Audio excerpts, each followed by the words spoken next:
Why do you not see rape and incest as areas for potential carve-outs, even if you are pro-life? First, I think both of those instances are horrifying. And fortunately, they're extremely rare. It happens. And anytime it happens, it's horrifying. It's a tragedy. But I personally and honestly and deeply believe that all human life is worthy of protection, irrespective of the circumstances in which that human life was created. I personally believe that you do not correct one tragedy with a second tragedy. That's how I personally feel very strongly about it. I believe all human life, irrespective of the circumstances in which it came into being, is worthy of the protection of our laws. And I recognize this is a tough question. It's a very difficult question. And I understand that. Believe me, I do. But by the same token, if I have to weigh the two equities here, I'm always going to err on the side of life. And that's how I think that's a timeless principle. Certainly our economy has evolved, but when it comes to issues like the value of every human life, I think that's a timeless principle. That was true before, it's true now, will be true in the future. It's interesting that you draw distinctions about the old and the new in certain regards, but in this one you say it's timeless because, as you know, cultural mores in this country, certainly the opinions of women, are not in step with what you're saying right now. You're comfortable with that? But the value of life is timeless. No. The value of life is timeless. The idea that a human life is worthy of the protection of our laws is not something that over time anybody should evolve on. I mean, you can change your economic policies, but the idea you're deciding, you can accept changes. The idea that human life is worthy of protection. I know, is a but you're timeless deciding principle. when it is human life. The world changes. Let me ask you something.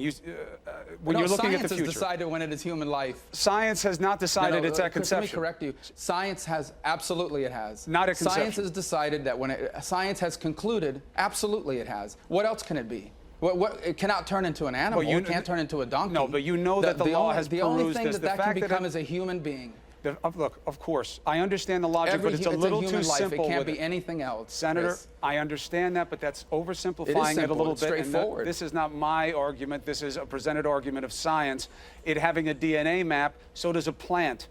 It's about when it becomes a human being. I'm not saying what I think in answer to that question. That's not my position.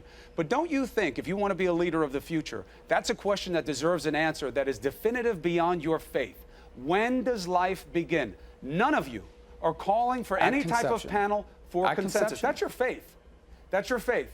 That's not science. No, it isn't. It is not definitive science. Absolutely, I will have scientists on this show all morning from all walks of life who will say we cannot say it is definitely human life at conception. It is more faith than it is science. Well, if they can't say it will be human life, what would it become then? You're talking about the potential of it. It's when it is an actual human being. I'm not saying what my position is on it. I am also a Catholic. What I'm telling you is... I can tell you this. No, I can tell you this, that every single one of us started at that same stage, that it can't become anything other than a human being. But it is about science. It's neither up to you nor I nor any politicians to decide that we're going to allow this life to move forward and this life not to. But a human being, its heart starts beating within, very early on in that process. But not right away. By the time most people find out they're even pregnant, it is well developed. But not right away. And I'm not arguing. Do you want to really have a government in the decision of deciding what a human life is and what's not a human life? No, I don't. That is a human life. It can't be anything else. No, I don't. Well, that's a radical position. But Senator, this is what I'm saying. You're over-talking the question, and that's your right of tactic. But I'll tell you this.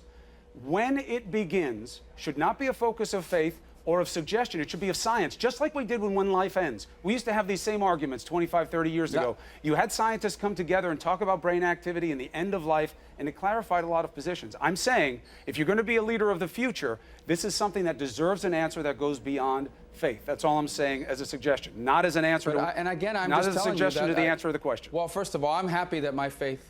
Let me tell you something. I'm happy that my faith influences my political positions because my faith teaches me to care for the needy. My faith teaches me to respect and love even my enemies. My faith teaches me to forgive those who slight me. So people should hope that my faith influences my political position. And in this case, yes, I'm proud to say that my faith influences me.